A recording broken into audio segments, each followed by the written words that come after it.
পটলের অনেক রেসিপি বন্ধু তোমাদের সাথে শেয়ার করেছি, কিন্তু আজকে যে রেসিপিটা বানিয়ে দেখাবো এটা কিন্তু একদিন খেলে তার স্বাদ 10 দিন মুখে লেগে থাকবে। এতটাই সুস্বাদু, এতটাই লোভনীয় এই রেসিপিটা। একবার যদি দেখো তাহলে কিন্তু নিশ্চয়ই তোমরাও কিন্তু বানিয়ে নিতে পারবে, আর বানাতে কিন্তু সবারই ইচ্ছে করবে। এতটা লোভনীয়, এতটা সুস্বাদু এই রেসিপি। নমস্কার বন্ধুরা, তোমরা দেখছো আশেষ কুকবুক। আশেষ কুকবুকে তোমাদের সবাইকে স্বাগত। দেখো বন্ধুরা, আমি এখানে কিন্তু 8টা পটল নিয়েছি, আর একটা করে পটল নিয়ে একটা ছুরির সাহায্যে এইভাবে চেঁচে চেঁচে ওপরের খোসাটাকে তুলে দিচ্ছি। দেখো এইরকম করে খোসাটা কিন্তু তুলে দিতে হবে। আর পটলগুলো কিন্তু আগেই আমি অবশ্য ভালো করে ধুয়ে নিয়েছি। ধুয়ে নেওয়ার পর তারপরে একটা করে নিয়ে খোসা তুলে নিচ্ছি। এইভাবে সমস্ত পটলের খোসাগুলোকে তুলে নিয়েছি। এইবার একটা করে পটল নিয়ে দেখো দুই সাইডের কেটে বাদ দিয়ে এবার একটা দেখো চামচ নিয়ে নিলাম। এই চামচের পেছন দিকটা দিয়ে এবার ভেতরে যে পটলের বীজ আছে সেগুলো সব বের করে দেবো। বীজ আর ভেতরের একটু বীজের সাথে যেগুলো শ্বাস আছে সেগুলো কিন্তু বের করে দিতে হবে। চামচ দিয়ে এইভাবে আস্তে আস্তে ঘোরালে কিন্তু খুব সুন্দর ভেতরের বীজটা বেরিয়ে চলে আসবে। আর এই পটলের রেসিপিটা বন্ধুরা ভীষণ সুস্বাদু, ভীষণ লোভনীয় রেসিপি বানিয়ে দেখাচ্ছি। তাই তোমরা কিন্তু স্কিপ না করে পুরো ভিডিওটা দেখার অনুরোধ রইল। অবশ্যই কিন্তু একটা লাইক দিয়ে ভিডিওটা দেখো। আর এইভাবে দেখো পটলগুলো কিন্তু দুই সাইড অল্প করে কেটে বাদ দিয়ে চামচ দিয়ে এইভাবে আস্তে আস্তে ঘুরিয়ে আমি পটলের সব ভেতর থেকে বীজ, ভেতরের যেগুলো বীজের সাথে একটু শ্বাস আছে সেগুলোকে বের করে নিচ্ছি। খুব সহজেই কিন্তু বের হয়ে যাবে। একটু আস্তে আস্তে এইভাবে ঘোরাবে তাহলে কিন্তু বের হয়ে যাবে। এইভাবে আমি সমস্ত পটলের খোসাগুলোকে বের করে নেব। আর দেখো পটলটা কিন্তু বের করার পর এইরকম হবে। সমস্ত পটলের খোসাগুলো দেখো বের করে নিয়েছি। পটলের ভেতরে একটুও কিছু নেই। এই রকম করে পটলগুলোকে বের করে নিতে হবে। দেখতে পাচ্ছ সবগুলো বের করা হয়ে গেছে। এবার এই বীজের এই অংশগুলো কিন্তু ফেলে দেব না। এবার এটাকে একটা মিক্সিং জার নিলাম। এই সমস্ত এই বীজ আর বীজের সাথে যেগুলো শ্বাস লেগে আছে সেগুলো সমেতই দিয়ে দিলাম। দিয়ে এবার ওর মধ্যে আমি দিয়ে দিচ্ছি কাঁচা লঙ্কা। এখানে আমি ভেঙে ভেঙে দিয়ে দিচ্ছি কাঁচা লঙ্কা। 3টে কাঁচা লঙ্কা দিলাম। আর এবার ঢাকনা আটকে দিয়ে এটাকে পেস্ট করে নিয়ে চলে আসলাম। দেখো লঙ্কা আর ওই পটলের বীজগুলো সব সমেতই একসাথে ভালো করে পেস্ট করে নিয়েছি।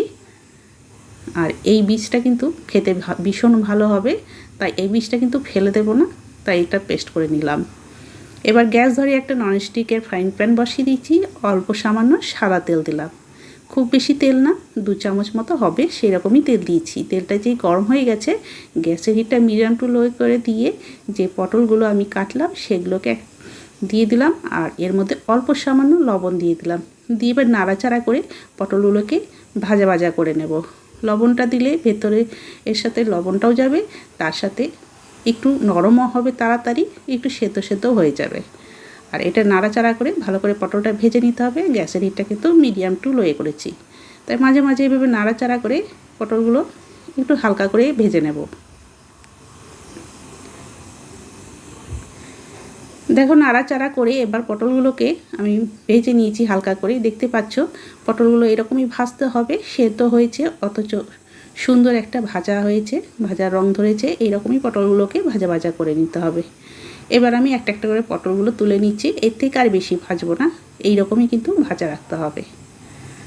সব পটলগুলো একটা একটা করে তুলে নিচ্ছি।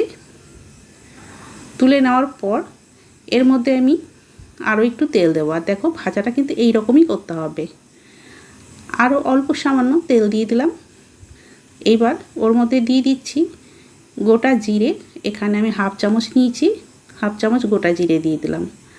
জিরেটা একটু ভাজা হয়ে গেলে তারপরে এর মধ্যে আমি হাফ চামচ দিয়ে দিলাম আদা বাটা।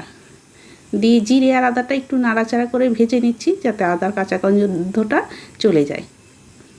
অল্প একটু নাড়াচাড়া করে ভেজে নিলে কিন্তু আদা খুব তাড়াতাড়ি কাঁচা গন্ধ চলে যাবে। একটু সামান্য কয়েক সেকেন্ড নাড়াচাড়া করে নিলাম। নাড়াচাড়া করে নেওয়ার পর যে পটলের বীজগুলো পেস্ট করলাম সেইটা এবার দিয়ে দিলাম। এবার ওর মধ্যে দিয়ে দিলাম হাফ চামচ হলুদ গুঁড়ো। দিয়ে এবার নাড়াচাড়া করে আগে এটা একটু ভাজা ভাজা করে নেব। আর গ্যাসের হিটটা কিন্তু অবশ্যই লো টু মিডিয়ামে রাখতে হবে। তারপরে এটা ভাজা ভাজা করতে হবে। বেশি হিটে ভাজবে না, তাহলে কিন্তু তাড়াতাড়ি পুড়ে যাবে, ভাজাটা ভালো হবে না। আর বন্ধুরা, আজকে আমি এই পটলের রেসিপিটা কিন্তু সম্পূর্ণ নিরামিষভাবে বানাবো। নিরামিষের দিনে কিন্তু খেতে আর এইভাবে দুর্দান্ত লাগবে খেতে। আর এটা নিরামিষভাবেই বানিয়ে দেখাচ্ছি, যারা নিরামিষ খায় তাদের তো ভীষণ ভালো লাগবে। তার জন্য আজকে আমি নিরামিষভাবে বানিয়ে দেখাচ্ছি। কিছুক্ষণ ভাজা করে নিলাম, তারপরে দেখো একটা বড় সাইজের আলু আমি সেদ্ধ করে নেওয়ার পর ম্যাশ করে নিয়েছি। আলুর সাইজটা বেশ বড়ই ছিল, তার জন্য একটা নিয়েছি। তারপরে আলু সেদ্ধটা দিয়ে দেওয়ার পর এবার ওর মধ্যে আমি পরিমাণ মতো লবণ দিয়ে দিলাম। আর এখানে ভাজা মশলার গুঁড়ো দিয়ে দিচ্ছি। জিরে, ধনে, শুকনো লঙ্কা, গরম মশলা সব একসাথে ভাজা করা আমি সবসময় রেখে দিই, সেটা 1 চামচ দিয়ে দিয়েছি। আর অল্প একটু সামান্য দিয়ে দিচ্ছি গরম মশলার গুঁড়ো। আর এই দেখো কিছুটা ভাজা বাদাম প্যাকেটে যেগুলো কিনে পাওয়া যায় সেগুলোই নিয়েছি, সেটা কিছুটা আরও ছোটো ছোটো টুকরো করে নিয়েছি বাদামটা, তারপরে দিয়ে দিলাম। এই বাদামটা দিলে বেশ সুন্দর লাগবে খেতে। এবার সব কিছু নাড়াচাড়া করে একটু ভালো করে আর একটু ভাজা ভাজা করে নিচ্ছি, যাতে আলুর সাথে মশলা টশলা সব সুন্দরভাবে মিশে যায়। আর এই বাদামটা দেওয়ার জন্য কিন্তু দুর্দান্ত লাগবে খেতে। চাইলে কিন্তু তোমরা বাড়িতে কাঁচা বাদাম ভেজেও দিতে পারো। আমি এখানে দোকানের কেনা বাদাম মানে ভাজা বাদাম ব্যবহার করলাম। আর এইভাবে অল্প একটু নাড়াচাড়া করেই কিন্তু দেখো এখানে কিন্তু সুন্দরভাবে এটা তৈরি হয়ে গেল। এটা কিন্তু পুর হিসেবে ব্যবহার করব, তাই এখানে আমার আলু পুরটা একদম রেডি হয়ে গেল। আমি গ্যাসের হিটটা এবার অফ করে দিয়ে এটাকে নামিয়ে নিচ্ছি। এরপর একটা বাটি নিয়ে নিয়েছি, তার মধ্যে দেখো ছোটো বাটির হাফ বাটি বেসন দিয়ে দিলাম। এখানে ওজনে এটা 100 গ্রাম হবে। আর এই বেসনের মধ্যে এখানে আমি 2 চামচ দিয়ে দিচ্ছি চালের গুঁড়ো। এটা দিলে বেশ ক্রিস্পি হবে, খেতে খুবই ভালো লাগবে। অল্প সামান্য একটু কাশ্মীরি লঙ্কার গুঁড়ো দিলাম, আর একদম অল্প একটু দিলাম হলুদ গুঁড়ো। পরিমাণ মতো লবণ দিয়ে দিলাম। এবার সব শুকনো উপকরণ ভালো করে আগে মিশিয়ে নিচ্ছি। আর হলুদ গুঁড়ো এই লঙ্কার গুঁড়ো দিলাম, তাহলে কালারটা কিন্তু খুব সুন্দর হবে। এবার অল্প অল্প করে জল দিয়ে একটা সুন্দর ব্যাটার তৈরি করে নেব। অল্প অল্প করে জল দেবো, একবারে প্রথমে বেশি জল দিচ্ছি না, অল্প অল্প করে জল দিয়ে ব্যাটারটা তৈরি করে নিচ্ছি। তবে যে সমস্ত বন্ধুরা আমার এই ভিডিও দেখছো, যদি কেউ নতুন হয়ে থাকো অবশ্যই চ্যানেলটাকে সাবস্ক্রাইব করে রাখার অনুরোধ রইল। আর লাইক দিয়ে কিন্তু ভিডিওটা পুরোটা দেখো। আর এখনকার হাইপ অপশান আছে বন্ধুরা, তোমরা কিন্তু হাইপ অপশানেও ক্লিক করতে পারো। দেখো কিছুক্ষণ সময় নিয়ে ভালো করে ফেটিয়ে নিয়েছি। ফেটাতে দেখো বেসনের কালারটা কিন্তু চেঞ্জ হয়ে গেছে। এরকম একটু সময় নিয়ে বেসনটাকে খুব ভালো করে ফেটিয়ে নিতে হবে। এরপরে এটাকে সাইডে সরিয়ে রাখলাম বেসনটাকে। আর এই দিকে যে পটল ভেজেছিলাম আর পটলের জন্য যেই আলু পুরটা তৈরি করলাম, সেখান থেকে অল্প অল্প করে নিয়ে পটলের দেখো এইভাবে ভেতরে কিন্তু দিয়ে দিতে হবে। পুরো অল্প অল্প করে দিয়ে পটলটার ভেতরটা পুরো ভর্তি করে দিতে হবে। দেখো এইভাবে পুর ভরে পটলের ভেতরে পুরো ভরে দিচ্ছি। এইভাবে দেখো যতটা ভেতরে ধরবে ঠিক সেভাবে দিতে হবে। ভীষণ টেস্টি হয় বন্ধুরা, ভীষণ লোভনীয়। একবার বানিয়ে দেখো, দেখবে স্বাদ কিন্তু ভুলতে পারবে না, বারবার বানিয়ে খেতে ইচ্ছে করবে। এইভাবে একে একে আমি কিন্তু সব পটলগুলোর ভেতরে আলু পুরটা ভরে নেব। দেখো সব পটলে কিন্তু আমি পুর ভরে রেডি করে নিয়েছি। দেখো সবগুলোতে আমার ভরা হয়ে গেছে। এবার এগুলোকে ভাজবো। তার জন্য গ্যাস ধরিয়ে কড়াইয়ে বেশ কিছুটা সাদা তেল দেখো গরম করতে দিয়ে দিয়েছি। এবার তেলটা যে গরম হয়ে আসবে তখন আমি একটা করে পটল নিয়ে এই বেসনটা যেটা রেডি করে রাখলাম এর মধ্যে এইভাবে মাখিয়ে নিয়ে তারপরে তেলের মধ্যে দিয়ে দিচ্ছি। প্রথমে আমি দুটো দিয়ে দিচ্ছি। আর গ্যাসের হিটটা মিডিয়াম টু লোয়ে রেখেছি। মিডিয়াম টু লোয়ে রেখেই কিন্তু এগুলোকে ভেজে নেব।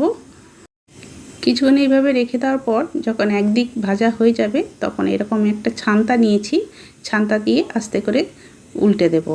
তবে প্রথমে দিয়েছি তো অনেক সময় কি হয়, প্রথমে এরকম একটু দিলে একটু কড়াইয়ের মধ্যে প্রথমে উল্টাতে একটু অসুবিধেই হয়, তার জন্য একটু লেগে যাচ্ছে। তো আমি আস্তে করে তবুও উল্টে দিচ্ছি। আর দেখো একদিক কিন্তু খুব সুন্দর কালার হয়ে গেছে। উল্টে দিলাম, এটা উল্টে দিচ্ছি। আর এইভাবে উল্টে দেওয়ার পর আর একদিকেও ভালো করে ভেজে নেব। আর দুদিকেই কিন্তু উল্টে পাল্টে চারিদিকে কিন্তু উল্টে পাল্টে ভালো করে ভাজতে হবে, শুধু দুদিকে না, ঘুরিয়ে ঘুরিয়ে সব দিকে কিন্তু ভালো করে ভাজতে হবে। আর দেখো কতটা সুন্দর কিন্তু দুদিকেই ভাজা হয়ে গেছে। এইভাবে ভালো করে ভেজে নিতে হবে। আর এই সাইডগুলো দেখো যেগুলো একটু ভাজা কম হবে সেগুলো এইভাবে কিন্তু দিয়ে ভেজে নিতে হবে। আমি এটা ভাজা হয়ে গেছে পুরোটা, এটাকে তুলে নিলাম। আর এটাও কিন্তু হয়ে গেছে, চারিদিকে দেখো খুব সুন্দর ভাজা হয়ে গেছে, এটাকেও তুলে নিলাম। তুলে নেওয়ার পর এই তেলের মধ্যে যেগুলো একটু এরকম বেসনের এগুলো থাকবে ভাজাগুলো, এগুলো তুলে দিচ্ছি, নাহলে কালো হয়ে যাবে। তারপরে আবারও দুটো দিয়ে দিচ্ছি। এইভাবে আমি দুটো দুটো করে দিয়ে ভেজে নেব। ভেজে নিয়ে তারপরে তোমাদের দেখাচ্ছি। আর এইটা দেখো দিয়েছি, এটা কিন্তু উল্টানোর পর আর একটু লেগে যাচ্ছে না। প্রথমটা একটু ওরকম লেগেই যায় মাঝে মাঝে, তবে প্রথমে হিটটা ঠিকঠাক মতো হয় না, তো তার জন্য লেগে যেতে পারে। এটা দেখো খুব সুন্দর ভাজা হয়ে গেছে, এটাকেও আমি তেল থেকে তুলে নিচ্ছি। আর দেখতে পাচ্ছ কালারটা কতটা সুন্দর হয়েছে। এইরকম করেই কিন্তু আমি দুটো দুটো করে দিয়ে সবগুলো ভেজে নেব। ভেজে নিয়ে তারপর তোমাদের দেখাচ্ছি। দেখো সবগুলো আমার ভাজা হয়ে গেছে, আমি এক জায়গায় সবগুলো নিয়ে নিয়েছি। আর দেখো কতটা সুন্দর হয়েছে, ভীষণ টেস্টি, ভীষণ লোভনীয়। এইভাবে বানিয়ে কিন্তু ডাল ভাতের সাথেও খেতে পারো, আবার বিকেলে স্ন্যাক্স হিসেবেও খেতে পারো। এখন যেদিন বৃষ্টি হবে সেদিন তো একটু ওয়েদার ঠান্ডাই হয়, সেদিনকে কিন্তু এইভাবে বানিয়ে বিকেলে স্ন্যাক্স হিসাবে খাবে, ভীষণ ভালো লাগে। সবাই ভীষণ পছন্দ করবে। তোমরা কিন্তু অবশ্যই একবার এইভাবে বানিয়ে দেখো। তাহলে বন্ধুরা, আজকের আমার এই রেসিপি তোমাদের কেমন লাগলো কমেন্ট করে কিন্তু অবশ্যই জানাবে। ভালো লেগে থাকলে বন্ধু আর ফ্যামিলির সাথে বেশি বেশি করে শেয়ার করে দেওয়ার অনুরোধ রইল। তাহলে আজকে আমি এখানেই শেষ করছি, আবার একটা নতুন রেসিপি নিয়ে চলে আসবো। সবাই ভালো থেকো, সুস্থ থেকো। সবাইকে অনেক অনেক ধন্যবাদ জানিয়ে আজকে আমি এখানেই শেষ করলাম।